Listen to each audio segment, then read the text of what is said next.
Hello hi Raziya Shihab ചാനലിലേക്ക് എല്ലാവർക്കും സ്വാഗതം.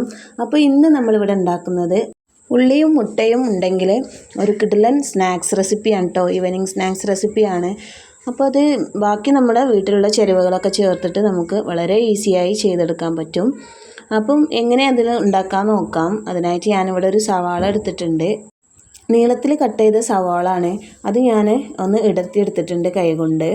ഇനി ഇതിലേക്ക് ഒരു കറിവേപ്പില ഒന്ന് പിച്ചിട്ട് ഇട്ട് കൊടുക്കുന്നുണ്ട് കേട്ടോ. ചെറിയ കഷ്ണങ്ങളാക്കിയിട്ട് ഇട്ട് കൊടുക്കാം. പിന്നെ ഇതിലേക്ക് ഞാനൊരു പച്ചമുളക് എടുത്തിട്ടുണ്ട്, ചെറുതായി കട്ട് ചെയ്തത്. വലിയ പച്ചമുളകാണ് കേട്ടോ. ചെറുതായി കട്ട് ചെയ്ത് അതിലേക്ക് ഇട്ട് കൊടുത്തിട്ടുണ്ട്. കുറച്ച് മല്ലിയിലയും ഇതിലേക്ക് ഇട്ട് കൊടുക്കുന്നുണ്ട്. ഇനി നമുക്കിതിലേക്ക് മുട്ട ചേർത്ത് കൊടുക്കാം. ഒരു 2 മുട്ടയാണ് ഞാനിതിലേക്ക് ചേർത്ത് കൊടുക്കുന്നത്.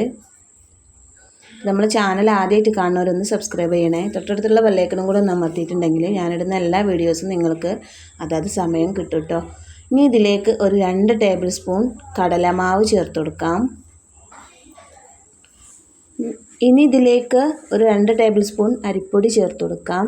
ഇനി നിങ്ങളുടെ ഫ്രിഡ്ജിൽ ദോശമാവൊക്കെ ഉണ്ടെങ്കിൽ, അപ്പക്കാരും ഉപ്പൊക്കെ ചേർത്തിട്ടുള്ള ദോശമാവൊക്കെ ഉള്ളതാണെങ്കിൽ അത് ചേർത്ത് കൊടുത്താലും മതിയാവും. ഇല്ലാണ്ടെങ്കിൽ അരിപ്പൊടി ചേർത്ത് കൊടുക്കാം. പിന്നെ ഇതിലേക്ക് ഒരു 1/4 കപ്പ് റവയും ചേർത്ത് കൊടുക്കുന്നുണ്ട്.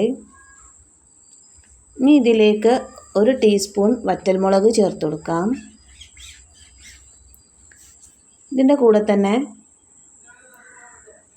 1 ടീസ്പൂൺ പെരിഞ്ജീരകം ചേർത്ത് കൊടുക്കുന്നുണ്ട്. പെരിഞ്ജീരകത്തിൻ്റെ പൊടി ആയാലും കുഴപ്പമൊന്നുമില്ല കേട്ടോ. ഞാനിവിടെ ചേർത്ത് കൊടുത്തിട്ടുള്ളത് പെരിഞ്ജീരകമാണ്. കൂടെ തന്നെ ഒരു 1/4 ടീസ്പൂൺ ഗരം മസാല ചേർത്ത് കൊടുത്തിട്ടുണ്ട്. ഇനി ഇതിലേക്ക് ആവശ്യമായിട്ട് ഒരു 1/4 ടീസ്പൂൺ ബേക്കിംഗ് പൗഡർ ചേർത്ത് കൊടുക്കാം. അപ്പം ബേക്കിംഗ് പൗഡറും ഉപ്പൊക്കെ നമ്മൾ ദോശമാവാണ് ചേർത്ത് കൊടുക്കണമെങ്കിൽ അത് പിന്നെ ചേർത്ത് കൊടുക്കേണ്ട ആവശ്യമില്ല. ഇതിലേക്ക് 1/4 ടീസ്പൂൺ മഞ്ഞൾപ്പൊടി ചേർത്ത് കൊടുക്കാം. പാകത്തിന് നമുക്ക് ഉപ്പും ചേർത്ത് കൊടുക്കാം. ഇനി ഉപ്പ് അല്ലെങ്കിൽ നമുക്ക് ചിക്കൻ സ്റ്റോക്ക് ഇട്ട് കൊടുക്കാം. നല്ലൊരു ടേസ്റ്റ് ആയിരിക്കും കേട്ടോ. നല്ലൊരു രുചി ഒന്നും കൂടെ കൂടും ചിക്കൻ സ്റ്റോക്ക് ഇട്ട് കൊടുക്കുമ്പോൾ. ഞാനിവിടെ ഉപ്പാണ് ഇട്ട് കൊടുത്തിട്ടുള്ളത്. ചിക്കൻ സ്റ്റോക്ക് ഉണ്ടെങ്കിൽ അങ്ങനെ ഇട്ട് കൊടുക്കാം. പിന്നെ 1 ടീസ്പൂൺ മുളക് പൊടി ഇട്ട് കൊടുത്തിട്ടുണ്ട്. ഇനി ഇത് നന്നായിട്ടൊന്ന് മിക്സ് ചെയ്ത് കൊടുക്കാം. ഇതെല്ലാം മുട്ടയും അതുപോലെ തന്നെ മറ്റുള്ള ഇൻഗ്രീഡിയൻസും എല്ലാം നന്നായിട്ടൊന്ന് യോജിപ്പിക്കുന്നത് വരെ നമുക്ക് കൈ കൊണ്ടൊന്ന് കുഴച്ചെടുക്കാം കേട്ടോ.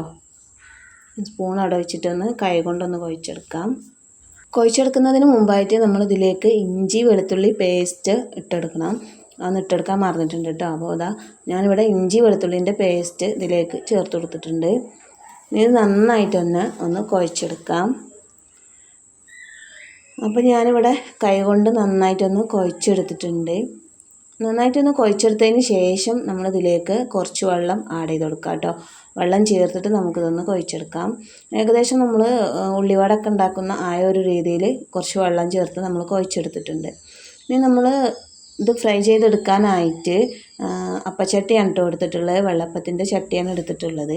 അതാകുമ്പോൾ കുറച്ചും കൂടെ ഒരു ഷേപ്പിന് നമുക്ക് ഈ ഒരു അപ്പം കിട്ടുന്നതാണ്. ദോശക്കല്ലിലും ഫ്രൈ പാനിലൊക്കെ നമുക്കിത് ഉണ്ടാക്കിയെടുക്കാം. ഞാനിവിടെ വെള്ളപ്പച്ചട്ടിയാണ് എടുത്തിട്ടുള്ളത്. ഇതിലേക്ക് 1 സ്പൂൺ ഇട്ടെടുത്തതിന് ശേഷം നന്നായിട്ടൊന്ന് പരത്തി കൊടുക്കാം. അപ്പോൾ കൂടുതൽ കട്ടി വേണ്ട.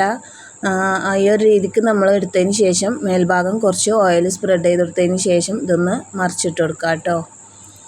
കൂടുതൽ കട്ടി ഉണ്ടാകുമ്പോൾ ഉള്ളു വേവാൻ കുറച്ചൊരു പ്രയാസമാവും.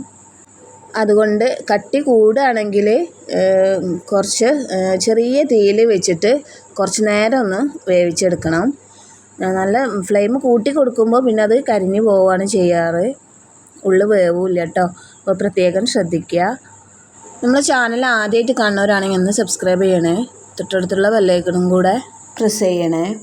പിന്നെ നിങ്ങൾക്ക് ഈ വീഡിയോ ഇഷ്ടമാണെങ്കിൽ നിങ്ങൾ തീർച്ചയായും നിങ്ങളുടെ ഫ്രണ്ട്സിനൊന്ന് ഇത് ഷെയർ ചെയ്ത് കൊടുക്കുക. കണ്ടുകൊണ്ടിരിക്കുമ്പോൾ തന്നെ നിങ്ങളിപ്പോൾ തന്നെ ഒരു ലൈക്കും തരാം.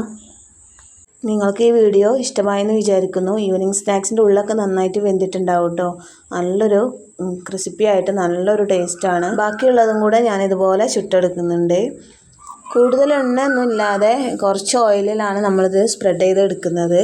അപ്പോൾ എല്ലാവർക്കും ഈ ഒരു ഈവനിങ് സ്നാക്സ് ഇഷ്ടമായെന്ന് വിചാരിക്കുന്നു. അപ്പോൾ ഇന്നത്തെ റെസിപ്പി ഇത്രയേ ഉള്ളൂ. പുതിയൊരു വീഡിയോയുമായി നമുക്ക് വീണ്ടും കാണാം. അതുവരേക്കും ഗുഡ് ബൈ.